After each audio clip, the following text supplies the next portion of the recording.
What a rough day. What to do? Watch some science videos or something.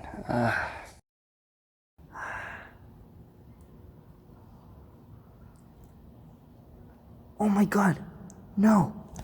1%!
I almost can't imagine a world where we would have to throw away our batteries once they were out of juice. Instead of you having to run to your charger, you would have to run to the recycle bin and buy a new battery as fast as possible.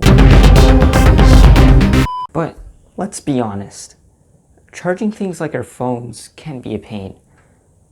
The worst part is, the phone has low battery at the worst times. We use rechargeable batteries in things like RC cars, drones, telephones, laptops, vacuum cleaners. The list goes on and on. There are always things you'd ask yourself like, why don't rechargeable batteries last forever and have to get thrown away? Or, why don't rechargeable batteries explode when they are fully charged? Good question, Electronomer number 2. My gosh, dude. Subscribe to him, though. It's pretty cool, I guess.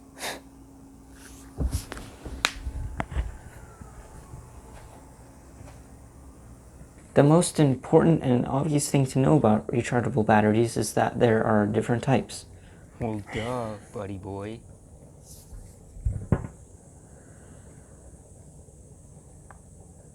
All types of rechargeable batteries include nickel cadmiums, nickel metal hydrides, lithium polymers, lithium ions, lead acids, and one that you may haven't ever heard of before, rechargeable alkaline batteries. Now at first, these names may not mean anything to you, but they're actually crucial for when considering a battery that you want to use for your device. What do these names sound like they came from? You guessed it. The periodic table of elements. In fact, when we say, what type of battery is this, we're really referring to the battery chemistry. Before we get really technical, I just want to start off by saying that this video isn't going to go into the specifics of each battery chemistry and all of the types with the pros and cons. So if you guys want a part 2, just tell me down in the lovely comments. This video is just going to talk about the very, very important things to know about rechargeable batteries, such as energy density, self-discharge, protection circuits, memory effect, and capacity. Let's start off with energy density. Now, first of all, there might be a word in there that sounds familiar. Density. If you watched my previous video on neutron stars, you'll learn that density is simply mass per a unit area. So say like 5 grams per cubic centimeter. Now take a wild guess on what energy density is.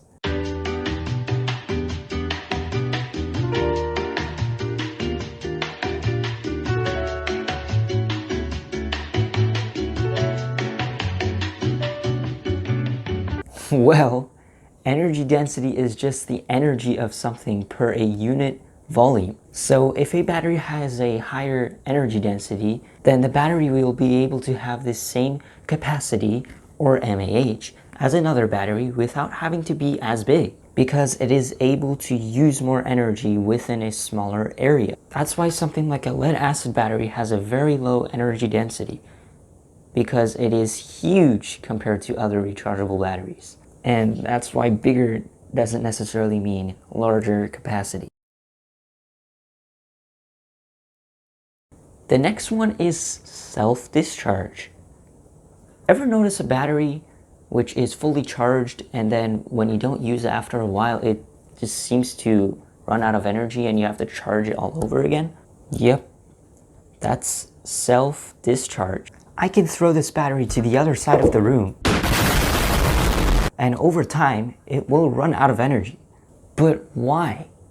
Well, this happens because even when it's not connected to anything, a small amount of internal chemical reactions occur in the battery even without a connection between the electrodes. Okay, so why don't alkaline or lithium batteries self-discharge, but rechargeable batteries do? Good question. The reality is, rechargeable battery or not, primary cells such as alkaline batteries still do self-discharge, but not as badly as secondary cells. The amount of self-discharge varies among different battery chemistries. Primary cells meaning a battery that cannot be charged again, and secondary cell being a battery that can be recharged over and over. Now, how do batteries actually recharge? If I recharge a secondary cell like a nickel metal hydride, I am completely safe. But if I try to charge a normal alkaline battery, they are normally sealed and therefore very high pressures can be created inside of it. This could rupture the seal on the battery, resulting in leakage of the contents or even explosion. Rechargeable batteries are able to recharge because the electrical chemical reaction that occurs normally in the battery while discharging is reversible. The next thing we're going to talk about is something that applies only to lithium-ion batteries, and that something is protection circuits. These are simple circuit boards that protect the battery from overcharging, over-discharging, short circuits, or excess current draw. Things that would cause the battery to fail. Pretty simple, right? Now there's a very crucial concept that I want to talk about called the memory effect. And this is something that applies only to nickel-cadmium batteries and nickel metal hydrides. This effect is also known as the lazy battery effect, and for a good reason apparently. The memory effect refers to the batteries gradually losing their maximum capacity if they are recharged after being partially discharged. Let's say I have a battery that's at 100% and I discharge it all the way down to 40% instead of fully discharging it like I should. If I keep doing this, then the battery will have a very difficult time charging past a certain point and will not be able to reach 100%. It may charge to 80% without a single problem, but it's lazy to go above 80%. Therefore, it seems to remember that smaller capacity of the battery and will not charge to 100% again. You want to know the real reason behind why this happens though? It's because if you keep doing this over and over, crystallization forms inside of the battery. You heard me. Literal crystals, and I'm not even joking, form inside of the battery, taking up space, not allowing the battery to charge to 100%.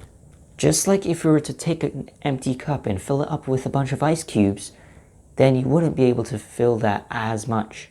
All in all, the memory effect is basically something that causes a battery to have less maximum capacity if you keep recharging it while it still has some power left. Do you know a special word for capacity in the world of rechargeable batteries? The word is mAh, or milliampere hour. It's a pretty simple term. The higher the mAh of a battery, the higher the capacity, the longer it will last. I want to make something clear though. When I say milliampere hour, I'm not saying milliamp per hour. The word milliamp is actually short for milliampere. Milliampere is a unit for electrical current. The unit is equal to 1,000th of an ampere. For example, 1,000 milliamperes is equal to 1 ampere. Do keep in mind that milliampere and milliampere hour are two different units. Let's say you have a battery that is 5,000 mAh, and you have a smartphone that draws approximately 100 milliamps. This 5,000 mAh battery will be able to power the phone for 50 hours. Things are really starting to make sense now, aren't they? So that means if I divide the capacity of the battery, or mAh, by the amount of current that is drawn, in this case 100 milliamps, you will get 50 hours of runtime. In that case, if I have a device that draws 5,000 milliamps of current, then the 5,000 milliampere hour battery will last for 1 hour. The hour part of milliampere hour is kind of like the part that always is changing. And that makes sense because let's say I use a rechargeable battery on a drone, it's definitely going to finish up faster than if I were to put it on a smartphone. Rechargeable batteries by no doubt have made life so much easier, but we seem to take the very existence of them for granted. And although rechargeable batteries are kind of like long-term alkaline batteries, since they still do have an expiration date, they're definitely more complicated than they may seem. Now, in all honesty, if you're a science addict like I am and you like to learn things faster than the speed of light, I'd subscribe if I were you, because I also make videos on astronomy, which makes you an electronomer too. Hey buddy, I thought I was the electronomer too. No man, I said you're the electronomer number 2, not 2. Whatever, dude. Can't even deal with this guy anymore. So as you guys may know, I didn't really talk about the pros and cons of each battery chemistry, and I kind of talked more about the things that you should know about rechargeable batteries. So if you guys want a part 2, tell me in the comment section below, and Electronomer has a video for you.